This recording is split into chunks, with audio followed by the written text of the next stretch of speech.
Hi guys, in this video I'm going to show you review and recipe of Dlecta cheese spread. So this 180 gram jar has MRP of rupees 140, but you get this one from Amazon for just rupees 85 and it has 9 months of shelf life, but you always keep it in refrigerator. So it is made up of cow's milk. One of the good thing about Dlecta cheese spread jar is its convenience. It comes in this convenient jar packaging, so it's easy to store and use.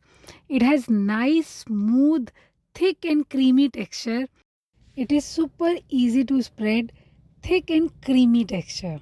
You can have it simply like this, just spread it on a bread, sprinkle some seasoning if you like, and it tastes delicious. So it has this cheesy flavor that can enhance the taste of your regular bread, pasta, sandwich.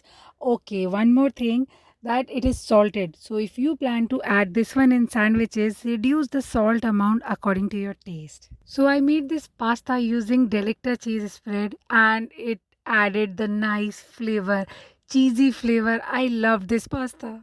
The only downside which I noticed in this cheese pack is the salt content. I felt that salt is on higher side. Apart from that, it's great. Comes on a budget. You should give it a try and subscribe for more such videos. Bye bye.